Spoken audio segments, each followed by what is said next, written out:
Hello and welcome to the first ever Short-Term Rentals podcast. My name is Paul Stevens, news editor of Short-Term Rentals, and today I'm speaking to Eleanor Nesic, who is based in Croatia and is the head of revenue and performance at Sloane Collection, which is a hospitality lifestyle brand for property owners and discerning travellers around the world. Hello Eleanor, how are you? I'm great, thank you, Paul. How are you? I'm okay, yes. You're tuning in from Croatia today? I am, yes. And although I'm here in Croatia, a lot of the properties we manage are in London, so it's good to be able to just share a little bit with everyone about really in a global sense. So today we're going to be talking about the emerging trend of verging from short-term to mid-term rentals, as well as what the future normal might look like for both business and leisure travel. So Eleanor, my first question is, how has your business at Sloane Collection been affected personally since the COVID-19 outbreak? Yeah, it's a good question. So we take a slightly different view, track guest booking behaviour, and we factor risk management into our revenue model. So we were actually able to predict back in January that we needed to react and put a contingency in place. So we put contingency plans in place in February, which really allowed us to maximise the period up until probably about the start of the UK lockdown. And yes, we saw a huge wave of cancellations. You know, everyone involved in short-term rentals has seen a huge wave of cancellations, but because of the contingencies we put in place, we've actually left ourselves in a pretty strong position. We'd identified quite early on that anything March, April time would likely to be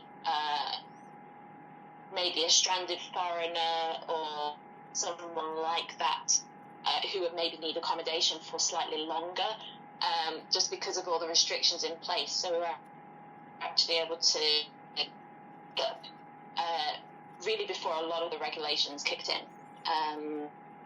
So that definitely helped us. But yeah, it's really important just to recognise really that, you know, what is going on is global. No one really knows what's going on from day to day, and yes, there will be cancellations, but it's just about taking time to think. It's us to really look at ourselves and what we're doing, and look at, you know, how important for us our particular revenue model has actually been. It went through a very big stress test in terms of, you know, it actually proved that the model that we used worked, because it did set us up very, very well for at least the start of the epidemic. You know, no one could see it coming. We were able to put things into place to help us to ensure that we got those midterm rentals for this period. And so that's interesting you say that. How would you say you're seeing a shift towards midterm rentals from short term, and what do you think the consequences of this will be? So we're seeing right now a few sort of midterm inquiries coming through, and I think, you know, the important question to ask yourself right now, if you have a short-term rental, is to ask yourself who is actually able to book your property right now. You know, who's able to book your property as regulations are lifted. We've got varying regulations all over the world, and, you know, particularly for our properties in London, it's about understanding very quickly that the people who can book are going to be people who are affected by the travel regulations. And yes, we've seen a temporary increase in the midterm rentals. And I think we're sort of predicting that with changes to the industry coming out of this, that particular traveller groups, we might see this midterm grow. But I'm not sure in the long term whether we're going to see a complete change from short-term rentals to midterm rentals. I do think it's a temporary thing right now. So, yeah, I think it's interesting to see how this shifts in the long term. I think, yes, business travellers in certain positions in companies may well switch from doing lots of short-term journeys to switching to maybe a month or 2 months in global locations. So, for example, maybe somebody's got a head office in Paris and an office in London, it's in Milan. Well, maybe they're not going to go 1 week here, a month in one of these different locations. I think that's definitely something that businesses are considering when there is a need to travel in the future. I think some of the travellers, some of those business travellers, I think there will be a shift from the short term to the mid-term, definitely in some traveller groups. I'd say that sounds more of an encouraging outlet than for the short-term rental industry, and that kind of leads me into my next question as well. So, are you expecting business or leisure travel to rebound first post-pandemic? So we're doing a lot of looking at what's going on, and I think the first important thing that maybe we shouldn't be using the word rebound, because rebound implies that everything is going to go back to the way it was, and I don't believe it is, and that's not a negative thing. I think there's going to be a lot of positive change that comes out of this. And I think in terms of whether it's going to be business or leisure to start with, I think as restrictions are lifted, there will be a desire for people to maybe take short breaks, maybe a city break or something like that, because the restrictions have gone. So I think there might be an upsurge in that as restrictions get to the point where people feel that they can travel.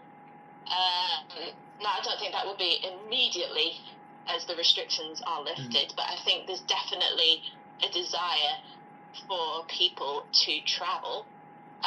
In terms of business travel, we're expecting to see quite a seismic shift in travel habits. So, as I said before, we might be seeing a shift in the business travellers from short-term to mid-term, particularly maybe at the start of quarter one and maybe sort of September, October time, sort of when schools get started and things like that, particularly next year. I think we can expect to see mid-term travel, but I think there is one area of business travel and that has I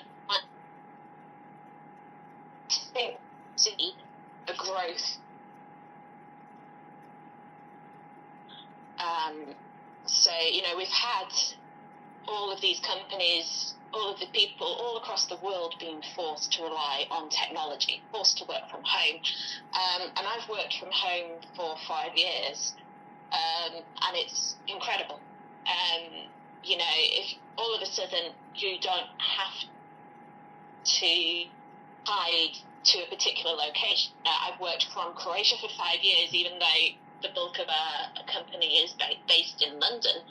And I think we will see a growth of people not having to give up their jobs to travel the world, being able to take their jobs with them as they travel the world. And I think that's definitely something that for 2021, really expect to see. We're reading in so many different blogs online that people are saying, yeah, it's going to be really, really important to improve cleaning standards after this. But don't overlook how important having a really good Wi-Fi connection is going to be, because I think we could well see a growth of work from anywhere tourism. Yeah, and we're talking about business travel, we're talking about working from home, these different phenomena. Would you say, along the lines of how they're going to be affected, do you think travellers will at the same time be more cautious with their travel choices in future? I think they will. There's going to be responsible choices that people are going to have to find that they make. Do we, for example,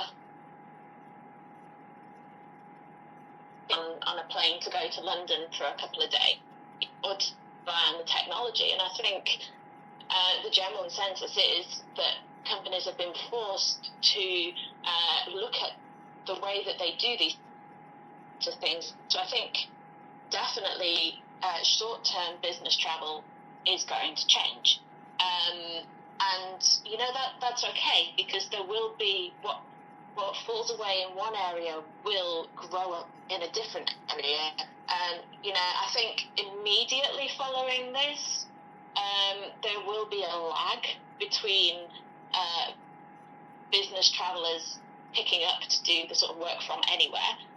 But definitely, people will rely more on technology than on travel, unless there is an overwhelming reason for that face-to-face contact that is needed for companies. Some companies do need that face-to-face contact, and they're getting by with the technology for now because it's you make do with the best that you've got, and for people, the best you after this will be to go back and have that face-to-face contact. But for some it won't be, and it's about making sure that you put contingencies in place now that allow you to adjust to what's going to emerge from this afterwards. Great. That concludes all of the questions I've got for this interview. So thank you very much for talking to me today, Eleanor, and for being, of course, the first guest on our podcast. Just a reminder for everyone listening to this that you can follow all of the latest news, features and opinions from the global short-term rental industry on ShortTermRentalz.com, where you can also sign up to our weekly newsletter, which comes out every Monday. Goodbye, Eleanor. Great to speak to you today. Bye. And thanks for listening, everyone. See you the next time.